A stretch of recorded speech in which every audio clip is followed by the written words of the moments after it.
What is up, folks? Acro Voyage here, coming at you with another Thailand video. I'm with little Asia today. Karina's upstairs in the condo room, just filing her UK taxes. She's a little bit behind on it, so she's getting that done. So I thought I'd just make a little video today, grab a little coffee from the Tao Bin coffee machine, which looks pretty exciting. I've never used one before. I'm actually in Hua Hin at the moment at La Habana Resort. We've got a little room, it's a bit tight, but overall it's actually a really nice sort of resort little area here, and it's really close to the beach. And I thought I'd maybe think about talking to you about a few of maybe the negatives that you would definitely need to consider before actually moving to Thailand for good, rather than actually just coming for a holiday. So I have spent a lot of time in Thailand.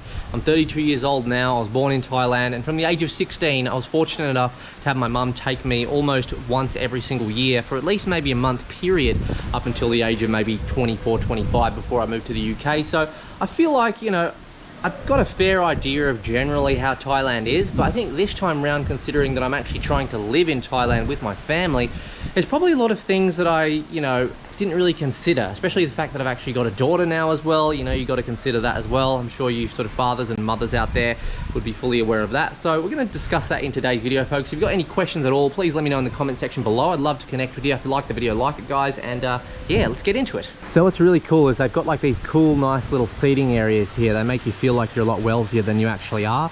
So they're usually pretty packed out. Got a nice little seating area here. You can't really get a glimpse of how cool the actual pool is, but it's probably like, in terms of an architectural design, it's all tiled out. It's kind of like a Spanish villa style perhaps, but it's actually really nice. And straight through there is actually a gym, which is actually definitely better than the average sort of hotel or sort of resort condo gym. And in there is like the reception area as well, and there's a lot of people, sort of like a little WeWork space. What's really good is they've actually got pretty good Wi-Fi. I just use my 4G because I got unlimited data here. But it's actually nice, really nice looking. They've got PowerPoints, guys. So if you sit in here and actually charge your phones and devices, and just down here is a little towel bin, which we're going to explore now. Folks, the selection here is absolutely mad. Okay, so you got like your hot coffees here, iced coffees, hot milk section, hot tea. There's fruity drinks down the bottom, protein shakes, smoothies, sodas, iced teas, iced milk. Literally, there might be close to 100 drinks that you can choose from on this menu. Alright, so apologies if it doesn't look the best on my GoPro. There's a little bit of glare, but basically you can change the language. Here you got Thai, English. Okay, so we're going to go for English because I can't read Thai yet, but I am planning to learn. You've got our specialty, you've got tea, coffee, milk, chocolate, caramel, protein shake, a healthier choice, or soda and other. Gonna go for the coffee option there. Make sure you wash your hands after you touch these kinds of things, guys. And then we've got a lot of options. Espresso, double espresso, Americano, Blue Daddy espresso, Thai iced espresso. Look at that. Blue Daddy almost dirty. We've got a Blue Daddy Americano, iced Americano soda, latte, cappuccino, mocha, caramel latte, your standards. Thai tea cafe latte, melon cafe latte, brown sugar latte, matcha cafe latte. My goodness, the list just goes on. If I scroll up, got the yuzu Americano. I've had one of them before. Taiwanese tea cafe latte, and we've got the lychee Americano, which is the one that I'm going to try. It does come with sugar, so not a big fan of that, but I'm probably just going to give it a crack anyway. So cold, it's going to be 40 baht, and hot's 35 baht. That feels like a pretty reasonable price. So let's just click on that and see what happens. Okay, amount's 40 baht. Jeez, oh no. My notes are a little bit bent, so I'm not sure if it's going to work. Hopefully it does. Take another one. They got some plastic notes now here in Thailand. Oh yeah, it took the first 20 and the second 20. Ready in 94 seconds. Okay guys, please get a drink at the door.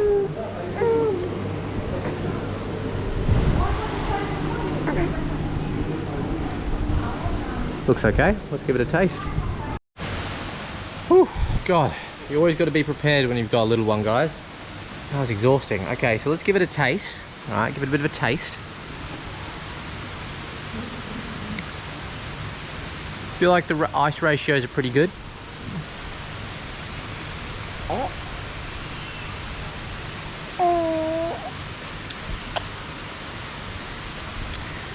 It's cold. Can definitely taste the lychee. It's not too overpowering, not too sweet, because I selected 0 sweetness. So I'm hoping that they didn't add any extra sugar because I selected that. And You can definitely taste the coffee as well, just the one shot in there. I have to admit, it's probably a little bit better than I expected, and for 40 baht, that's really good because, for example, a drink like this would probably cost, like I don't know exactly, but in Amazon Cafe, the Thai cafes, a drink like this would, I think it would probably cost around 100, at least 100, maybe even 150 baht. So possibly even 3x the price of this, and quite honestly, the quality of this feels really, really good in comparison. It's hard to say what the quality of the coffee is exactly like, but Thailand does have a lot of really good coffee, especially in the north. For 40 baht, guys, that's literally like, it's just a little bit over $1 I'll put the exact amount here in pounds and dollars and Aussie dollars, but that's really good, and I would definitely get that again. And yeah, I'm actually surprised that it's not at least double the price because of how touristy the area is, even though there are a lot of Thai people that come here. And even though I think the Thai people that do come here are probably quite wealthy as well. So that's actually quite interesting. Alright guys, so as I sit here enjoying my Tao Bin lychee iced coffee, I thought I'd run over just a few of the downsides of what you may need to consider if you haven't already about actually moving to Thailand. Now, don't get me wrong, you know, there are so many pros about living, moving, traveling to Thailand, and in my opinion at the moment, I do think the positives do outweigh the negatives, but I think for a lot of people, you know, that are moving here, you're probably not going to be aware of these kinds of things, and you wouldn't want to make a hasty decision. Honestly, I think for anyone that's wanting to move here, and if you haven't really spent much time here, come spend just like at least a year here without fully committing first before you actually do your full move. But yeah guys, so I'd say the first negative thing is the mosquitoes. Now, I think it differs from person to person. So for me, for example, the mosquitoes don't really bother me too much. So if I go out sort of on a general night in like Bangkok or another main city or something like that for dinner or just a walk around, you know, I might have 2 or 3 mozzie bites and I haven't even put any repellent on, okay? Some people might say, well, repellent's actually bad for your skin, you shouldn't be inhaling it. You know, I think that it's probably better to put some on rather than getting bitten too much. But again, some people might not get bitten at all. My wife, Karina, for example, she gets bitten probably between 20 and 30 times on a night out if she doesn't use the spray. So for someone like her, it's definitely beneficial to actually use the spray. Now, I'm not going to go into the full science of it or anything like that, but generally speaking, it's not good to get bitten by mosquitoes. It's quite rare, but you can actually contract some diseases like dengue fever. I think there's maybe 1 or 2 other ones as well that you can actually get in Thailand, because mosquitoes do transmit disease around Thailand. There's nothing you can really do about it, guys, aside from wearing the repellent, and if you are planning on living here, making sure that you know, have things like lemongrass in place to sort of deter them, mosquito swatters, mosquito killers, maybe some incenses, things like that, and just generally having sort of adequate fly screens set in place to basically avoid them getting into your home, mosquito nets and things like that too. This is probably something that you're going to want to consider more, especially if you've got a family, young children, baby, infant. So in my case, for example, it does make you a lot more aware, because if your child does come into the unfortunate situation of developing dengue fever, then you need to make sure as soon as you see those symptoms, you head to the hospital right away. So things like high fever, irritability, you know, just generally not behaving how they normally would, okay? That's something you would be aware of. So I guess generally speaking, if you're just traveling, if you're solo, you don't have a kid, then I'm not really bothered by mosquitoes, but definitely if you've got a family, it's something you want to consider. So ways you can kind of mitigate that: if you're going out at night, make sure that you've got like a light, sort of light clothing that will cover the arms and the legs of your child, but also clothing that's not going to overheat them as well. So yeah, there's that, and trying to find like good organic, safe to use repellent just on the skin, maybe around the feet and the ankles. But again, that's up for debate whether that's going to be the right decision for you or not as the parent. Oh yeah guys, I just want to say these are in no particular order from what's, you know, least bad to you know, worst or anything like that, but the next thing is going to be the air quality. Okay, now for 3 to 4 months of the year, I think it's from around February maybe through to sort of a bit after, so yeah, March, April, Songkran, maybe a little bit after that as well. It kind of changes every year, okay? The air quality in Thailand is very, very bad. Now, one of the main reasons for this is because of the burning of forest and debris, okay? So it's just a process that will continue to happen every single year. You know, people say that there are politicians on sort of environmental parties that are trying to fix this over the coming years. I personally think that it's going to be a long way off, and you don't want to rely on that. If you're going to live in Thailand, you need to be prepared for the bad air quality for sure. For example, sugarcane farms need to be burnt off for the new crops to come through. Okay, obviously sugar is a massive industry. This creates a lot of smoke. Okay, the smoke goes into the air and it just sits in low parts of Thailand, like Chiang Mai, for example, where I actually want to possibly go and live. Now, a way that I'm personally trying to mitigate this is when I go to live in Chiang Mai, if we do end up living there, for the parts of the year where the smoking season is bad and the air quality is really bad, I'm not going to be staying there. I'm going to go to Australia, or I'm going to go maybe to, I don't know, Japan or somewhere else. And then once the air quality improves after or during or through the rainy season, then I'll come back and spend the rest of the time in Chiang Mai. Because the rent is so cheap in Chiang Mai, you can kind of maybe justify it, and if you're able to work online somehow, then it kind of is okay. But yeah, like if you're someone where you have to just work in Chiang Mai and you can't leave there, in my case, for example, I personally wouldn't do that. Okay, I've got the luxury of being able to choose, at least at the moment, and that's kind of a way I justify it at the moment. But even now, where we are in Hua Hin, the air quality is really bad, guys. You know, I originally thought that the air quality was just bad in the north around Chiang Mai and everything like that, because you also get smoke, I think, coming in from Burma, maybe a little bit from Malaysia as well. I've got to check my exact facts on that, so I'm not 100% sure. But essentially, guys, neighboring countries as well as Thailand are producing smoke, okay, which will come into Thailand, you know, through the winds and so forth and everything like that, and it will settle. When it does rain, when you get a lot of downpour, the air quality will improve. But that is a huge consideration, folks, because if you think about it, you're going out, you're breathing every single second. It's an involuntary response to just living, okay? You need to breathe. And if you think about the amount that you're breathing and the pollutants and smoke and things that you're inhaling, okay, it's not ideal. And you can wear a mask, sure, but again, when you wear a mask as well, it's not exactly as healthy as just breathing in, you know, pure air, like if you were in Australia, for example. And I guess it's just one of those things where it's kind of hard to know, you know. You might feel okay in the moment, like for example now in Hua Hin, I'm actually feeling okay breathing, but you don't know about, you know, how bad these long-term effects could be. I know with asthmatics, for example, that tend to have pretty bad experiences and things like that, and a lot of YouTubers and vloggers I watch in Chiang Mai say it's really, really bad out there as well. So definitely a massive consideration when moving to Thailand. Now, something that's actually can be really irritating for some people, but for others I think it can be something where you can just get past it, right? It's the insects, the bugs, the creepy crawlies. Now, you would think that me being from Australia that I'm actually used to all those kinds of things. I'm absolutely not. For some reason, I hate creepy crawlies, bugs, spiders, things like that. And I used to be a plumber as well, so I used to crawl in roof spaces, under floors, and yeah, it was just pretty horrific. So, but yeah, I'm still not even used to that, given all of that, okay? But yeah, guys, that's something that you kind of just need to get used to. And just remember, guys, just because it's a creepy crawly, there's probably only actually a small amount of them that are actually poisonous and will bite you. So just try to avoid them, guys, as best as you can. Obviously, in the rural areas, you're going to get a lot more. And there's also snakes as well, kind of fall under that category. What I'd say about that, guys, when you're living in your home, okay, keep it cleanly. Do the gardening yourself, hire a gardener if you've got a house. Keep things clean. Things like cockroaches as well. They're going to be in your home if you don't keep your home clean. Okay, so just general clutter. Try not to have too much stuff, and with the stuff you have, dust regularly. Clean, hire a cleaner, do whatever you need to do. Support the local community, okay, and just keep your stuff clean, and that's going to eliminate that. Keep doors shut. Make sure you've got the adequate fly screen similar to the mosquitoes, and you should be okay there. And the next one, folks, is just general sanitation. Okay, so you know, generally the sewage and water systems are not as good here. Okay, so again, guys, you can't really, I guess, it's not something you can just complain about, change or fix. You just have to deal with it. Okay, this is simply just the infrastructure that Thailand has. You know, if you're coming from a country like UK, Australia, maybe the US, you're probably going to be used to a very different type of infrastructure. Generally, when you go to places, the shower pressure is not going to be good at all unless you book like a 5-star hotel on like maybe the 15th floor, okay, and spend probably more than what you would even end up spending in your own home country. It's not going to be good, guys. You know, you're not going to get good shower pressure generally. You know, the flushing pressure on toilets is not going to be good. Often you're going to be in a situation where there's no shower screen and the water goes all over the toilet. Guys, this is just Thai style, okay? And in some cases you just need to try and adapt to this, okay? But a lot of people can't.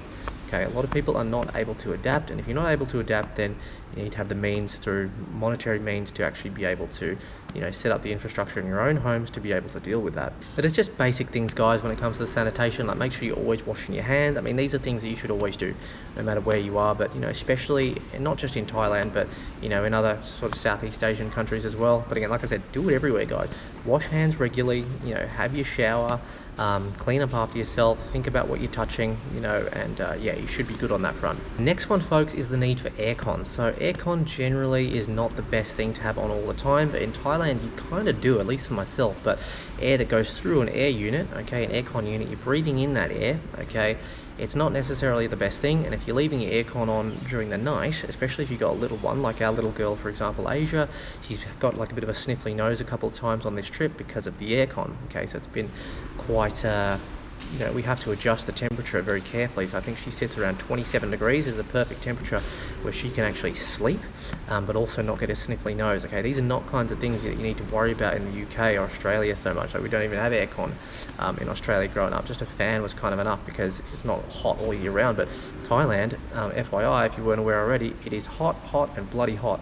Okay, so yeah, something you need to be aware of, guys. The aircon, more than likely you're going to need to have it on all the time. And it's something you got to be aware of, again, because it's your health. You're breathing it in, especially if you've got kids and things like that. It could potentially cause some problems, guys. The next one's going to be traffic and driving. Okay, so again, a lot of countries are pretty hectic on the roads and things like that. Here in Thailand, people don't really give way. They just kind of go. And if you don't go, and get used to the fact that you just need to assess the situation carefully and go. I'm not talking about red lights and things like that, but in certain situations where you might think that you have right of way, and you kind of just, or you might think that the other person has right of way, or whatever, it can often be the reverse. So what I'd say is just take a bit of time assessing the road. If you're not a confident driver, okay, don't get on the road. It's left-hand side of the road. So fortunately, I learned how to drive in Australia. It's the same side of the road, left-hand side of the road. Okay. And also, guys, there's a lot of motorbikes on the road, and there's a lot of motorcycles that are coming in the opposite direction. Okay, they shouldn't be doing that, but again, there's no point in complaining about it. You just got to adapt and get used to it. People are going to cut you off, especially at night as well. Okay, motorbikes are going to have their lights off, bicycles are going to be driving around. And if you're not careful, if you're just driving recklessly, you're going to hit someone and kill someone. So you need to be extremely vigilant when driving around Thailand, whether you're on a motorbike or in a car. I'd highly suggest that if you are driving around on a motorbike, don't try and be cool and just not wear a helmet, okay? Wear a bloody helmet, okay? And try and wear protective clothing as much as you can, because, it only takes one crash and you could get a head injury, or you could, really severely injure yourself or your skin or something like that. And don't speed, guys. Just cruise along, cruise along. Just be careful. The roads can be slippery or poor quality roads and things like that. Be very, very careful on the motorbike, folks, and just safety first. Take caution, guys. Same with the car as well. Okay, same with the car, because people don't care here. They will just drive, cut you off, do this, speed. Everyone goes over the speed limit here. On freeways, highways, you get up to 140 to 160 clicks, kilometers per hour, easy. Where I tend to drive at around 100 to 110. Okay, if I'm doing like a 3-hour trip or something on the highway. So yeah, the roads can be pretty hectic, guys. So even me, I feel like I'm generally quite a confident driver. I'm still like, I'm still very, very vigilant, and I want to make sure I'm well rested before I do a long drive or even a short drive. Okay, so just be aware of that too. And the next one, folks, is the language barrier. And of course, this is going to be similar to any other country where English is not the first speaking language. Well, really, if you don't speak Thai, that is. I think out of respect, you should at least learn the basics of the Thai language. Hello, goodbye, thank you, sorry, excuse me, how much is this, where's the toilet, things like this. Okay, it's just going to show a basic level of respect for the culture. And the thing is, a lot of people in Thailand are going to speak English, but you're also going to come to a lot of areas where they don't speak English. Okay, and if you run into these problems, then it's going to be problematic for you. So at the least part, even if you haven't found the time to actually learn the basics of the language, something I recommend is make sure you get your good internet, 4G, before you come. Okay, they got good general internet over here, 4G and 5G. Get Google Translator, guys. You can just type it in there, and maybe carry around like a little manual that basically covers all the basic languages from English to Thai, or whether it's Russian to Thai, or or Spanish to Thai or something. Okay, get a little book and just take a bit of time to show a bit of respect there, because I know it might not seem like an investment that's worth its time to learn a bit of this stuff and just be prepared.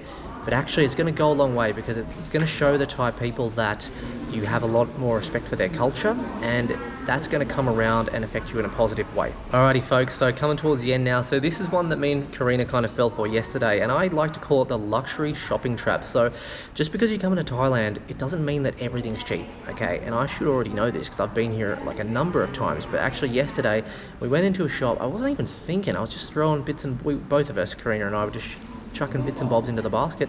Got to the checkout and it was $100 US, 3,000 baht. And I'm thinking to myself, we barely even got anything. And I was just honestly in shock. I couldn't believe it. It's not that I can't necessarily afford to part with $100 US, but it's more the idea that I don't want to be ripped off.